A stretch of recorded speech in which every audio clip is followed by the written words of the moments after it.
If you could buy inexpensive alcohol markers to color in your art, would you purchase them?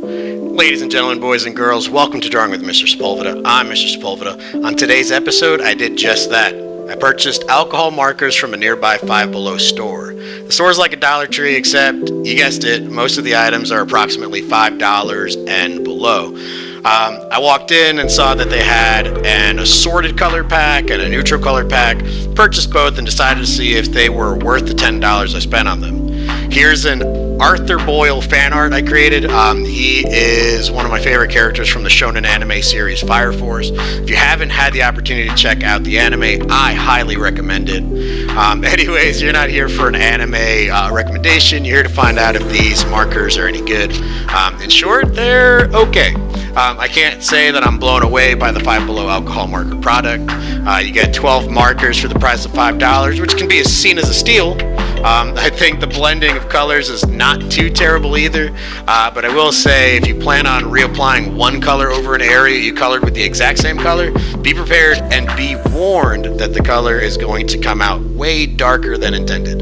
I found this out the hard way when I was practicing on a sheet where I did my swatches prior to this recording. Okay, I think the downside to their brand is that it is very limited with their color palettes.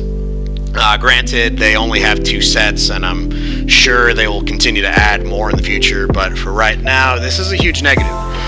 One more negative would be that the blending of these markers aren't going to work really well with alcohol markers that you might already have at home.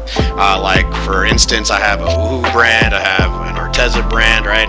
And the blending just doesn't exist there between the 2 different brands. I also found out that their chisel tip doesn't lay flat like a traditional chisel tip, so it was really awkward to try to use the chisel tip in this art piece.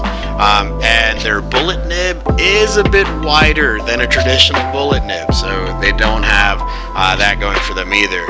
Overall though, I think I could recommend this for someone younger who's just starting out with alcohol markers and just wants to learn how to use them, such as how to apply them, how to attempt to blend with them first before they venture out into purchasing markers like Master's Touch or Cali Art or things like that that are a little bit more expensive than, of course, a $5 brand of marker. But essentially, that's it for me. Leave a like if you enjoyed this review. Subscribe if you're new. Either way, I'll see you guys in the next video, so enjoy the rest of this. Bye-bye.